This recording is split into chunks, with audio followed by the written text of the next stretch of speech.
તો ચાલો દોસ્તો વાત કરીએ આજે લેવાયેલા એન્ટરપ્રિન્યોરશિપ એન્ડ સ્ટાર્ટઅપ પેપરના રિવ્યૂની. પેપર કેવું હતું દોસ્તો? તો જેવું વિદ્યાર્થીઓના હાથની અંદર પેપર આવ્યું ને એક ધરપત આવી ગઈ કે આમાં વાંધો નહીં આવે, ફેલ થવાના ચાન્સીસ તો દૂર થઈ ગયા. આપણે જો વ્યવસ્થિત હવે પેપર પ્રેઝન્ટેશન સાથે લખીશું તો ખૂબ સારા માર્ક્સ મેળવી શકીશું, એવું સરસ પેપર હતું. આપણે દોસ્તો જે આઈએમપી આપેલા હતા એમાંથી ઘણા બધા ક્વેશ્ચન્સ દોસ્તો છે એ સેટ થયેલા તમને જોવા મળે છે. ચલો વન બાય વન દોસ્તો આપણે જોતા જઈએ કે કેટલું આપણું કન્ટેન્ટ છે આઈએમપીમાંથી જોવા મળ્યું. આ તો મોસ્ટ આઈએમપી હતું દોસ્તો, એન્ટરપ્રિન્યોર ને એન્ટરપ્રિન્યોરશિપ દોસ્તો ડિફાઇન કરવાનું હોય. પછી આ દોસ્તો નવો ક્વેશ્ચન આપણને જોવા મળ્યો. પછી આ દોસ્તો ડિફરન્સ તો આપણે પૂછાતા જ હતા, સિમિલારિટીઝ વધારામાં પૂછી, પણ આના કરતાં દોસ્તો આ મોસ્ટ ઇમ્પોર્ટન્ટ એવરગ્રીન દોસ્તો છે 7M રિસોર્સિસ એ તૈયાર કરી જવાય દોસ્તો. ઓકે, એટલે અહીંયા તમને આરામથી 7 + 3 એટલે 10 માર્ક્સ તમને દોસ્તો અહીંથી આરામથી પ્રાપ્ત થઈ શકે એવું હતું કામકાજ. એના પછી ક્વેશ્ચન 2 ની દોસ્તો આપણે વાત કરીએ તો એમાં પણ સરસ રીતના કામકાજ જોવા મળેલું છે. નવા ક્વેશ્ચન્સ પણ દોસ્તો આની અંદર હતા અને હોઈ શકે ને. તમે જો પેલું માર્કેટિંગ કે ફાઇનાન્સ પ્લાન આ કન્સેપ્ટ સારો જોવા મળ્યો કે આ જ ક્વેશ્ચનમાં તમને ઓર આપી દીધું. જુઓ કે ભાઈ માર્કેટિંગ વિશે ડિસ્કસ કરો કે ફાઇનાન્સ પ્લાન વિશે ડિસ્કસ કરો. આ એક્સ્ટ્રા સર્વિસ તમને મળી ગઈ, ક્વેશ્ચનમાં જ ઓર આપી દીધું છે. આ 4P દોસ્તો મોસ્ટ આઈએમપી ની અંદર આવતું હતું. પછી આ પ્રોડક્ટ લાઈફ સાયકલ છે કે mortality curve, inventory, supply chain management, આપણે મોસ્ટ આઈએમપી ની અંદર આ બે વસ્તુ આપેલી હતી. અને ઓરની અંદર આપણે વાત કરીએ દોસ્તો તો ક્વેશ્ચનરી આઈએમપી ની અંદર હતું દોસ્તો. માર્કેટ સેગમેન્ટેશન, એડવર્ટાઇઝ, બ્રાન્ડિંગ વિશે આરામથી તમે લખી શકો પોતાના ઓન વર્ડ્સની અંદર. અને આ SWOT એનાલિસિસ મોસ્ટ આઈએમપી હતું દોસ્તો.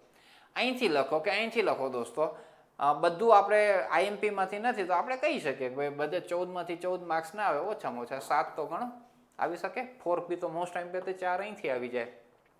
PLC લખ્યું તમે, સપ્લાય ચેઇન મેનેજમેન્ટ લખેલું, એના માર્ક્સ મળી જાય 2-3, એના ગણી નાખો 7 માર્ક્સ તમે ગણીને આગળ વધી જાઓ દોસ્તો. હવેના ક્વેશ્ચનો તો દોસ્તો મોસ્ટ ઇમ્પોર્ટન્સમાંથી જ આવેલા છે.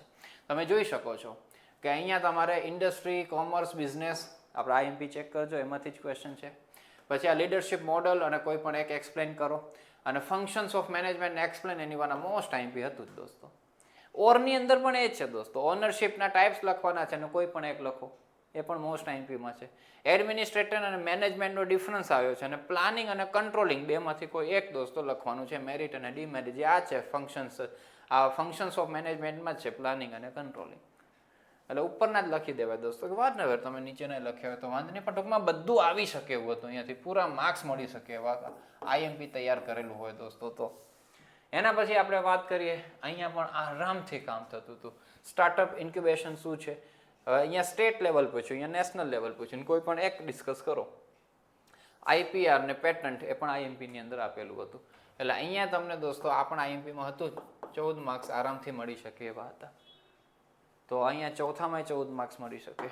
ક્વેશ્ચન 5 પણ એવી જ રીતના છે. CSR, corporate social responsibility, feasibility અને બ્રેક ઇવન પોઈન્ટ દોસ્તો. અને આ પણ આ નવો ક્વેશ્ચન હતો દોસ્તો, આપણે આઈએમપીમાંથી નહોતો. નથી તો એ ના પાડશું આપણે, એવું નથી બધું અમે કરાવ્યું એ જ પૂછાયું છે, અમે આપેલું તો એમાંથી જ આવ્યું છે, એવું ના હોય. પણ આ અહીંયા હતું દોસ્તો. બિઝનેસ એથિક્સ આઈએમપીમાંથી, ROS મોસ્ટ આઈએમપી હતું, અને બેંક કરપ્શન એન્ડ અવોઇડન્સ આ પણ મોસ્ટ આઈએમપીમાંથી. એટલે અહીંયાના તમને 14 માર્ક્સ મળી જાય. એટલે આઈએમપી પણ જે વ્યવસ્થિત પ્રિપેર કરે દોસ્તોને જરાય વાંધો ના આવે.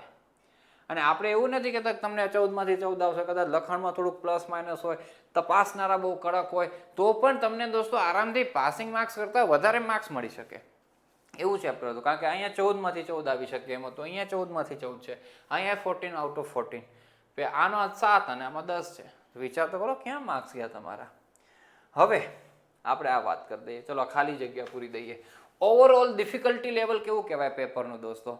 તો ઓવરઓલ ડિફિકલ્ટી લેવલ છે ને દોસ્તો, ડિફિકલ્ટમાં તો ન જ આવે ટીક. મોડરેટ જેને તૈયારી ઓછી કરી હશે દોસ્તો, છેલ્લી ઘડીએ ઉપાડ્યું હશે, વ્યવસ્થિત સારી રીતે પેપર નહીં લખી શક્યા હોય, એને મોડરેટ લાગ્યું હશે, બાકી પેપર ઇઝી કહેવાય. બરાબર, અમારા ટીચરોની પરિભાષાની અંદર અમારા દ્રષ્ટિકોણથી જોવાય કે આ અઘરું પેપર કહેવાય કે મોડરેટ કહેવાય કે ઇઝી કહેવાય, તો આ ઇઝી પેપર કહેવાય. પછી જેટલું સિલેબસમાંથી જતું તો આ ફૂલી સિલેબસમાંથી કોઈ આઉટ ઓફ ક્વેશ્ચન નહોતો દોસ્તો, બાકી બની શકે out of question. Paper pattern દોસ્તો એક્સપેક્ટેડ જ હતી. 5 ચેપ્ટર છે તો 5 ચેપ્ટરના એક ક્વેશ્ચન મૂકી દીધા હતા. મસ્ત પેપર સ્ટાઇલ હતી. પેપર લેન્ધી હતું દોસ્તો, તો લેન્ધી પણ ના કહી શકાય. બરાબર, પછી which unit had maximum weightage, તો દરેકે દરેક યુનિટના ઇક્વલ વેઇટેજ હતા. 14 માર્ક્સનું હતું. ક્વેશ્ચન 1 2 3 4 5 એ ચેપ્ટર 1 2 3 4 5 જ હતા, એટલે ઇક્વલ વેઇટેજ હતું દોસ્તો. પ્રીવિયસ યરના ક્વેશ્ચન્સ રિપીટ થયા હતા, તો હા થયા હતા. ક્વેશ્ચન 1 માં જે 7 માર્ક્સનો આવી ગયો 7M રિસોર્સિસ, રિપીટેડ ક્વેશ્ચન્સ બહુ બધી વખત. ROI ROS દોસ્તો રિપીટેડ, અને બીજા કેટલા બધા રિપીટેડ છે. જેટલા IMP છે દોસ્તો, આપણે બધા રિપીટેડ ક્વેશ્ચનોમાંથી સિલેક્ટ કરીને મૂકેલા છે ટોપિકો. એટલે કેટલું બધું રિપીટેડમાંથી આવ્યું છે, તો હા યસ બહુ બધું આવેલું છે. એક્સપેક્ટેડ માર્ક્સ દોસ્તોમાં કેટલા આવી શકે, તો હું છેલ્લા 3 ક્વેશ્ચનમાં તો 14 + 14 + 14 દોસ્તો થાય છે. 14 × 42 એ થાય છે. પહેલાના 10 ગણ્યા, બીજાના 7 ગણ્યા, એટલે 17 માર્ક્સ દોસ્તો એ થાય. પણ આપણે દોસ્તો આ બધા ન ગણીએ દોસ્તો, આમાંથી 35 જ ગણો અને આમાંથી 10 જ ગણો, હાલો તો એ 45 માર્ક્સ તમારા થઈ શકે ઓછામાં ઓછા. બરાબર, ઓછામાં ઓછા 45 50 માર્ક્સ આવી જાય, બહુ કહેવાય.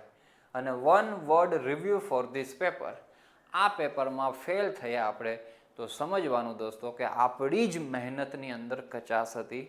પેપર છે એ ઇઝી મોડરેટ હતું. થોડી ઘણી પણ આપણે વ્યવસ્થિત મહેનત કરી હોય, પેપર લખવાની કળા આર્ટ આપણને આવડતી હોય, તો આ પેપરમાં પાસ આરામથી થઈ શકાય એવું આ પેપર હતું. બરાબર, તો જે ફેલ થાય કદાચ આ સબ્જેક્ટની અંદર, તો ધ્યાનમાં રાખજો દોસ્તો, આપણી મિસ્ટેક હશે. બીજા પેપરોમાં આવતા વર્ષોની અંદર આવી મિસ્ટેકો ના થાય એ આપણે ધ્યાનમાં રાખીશું. તમારું પેપર કેવું ગયું દોસ્તો, ચેટ બોક્સની અંદર જરૂર જણાવજો. ચાલો દોસ્તો, મળીએ નેક્સ્ટ વિડીયોમાં.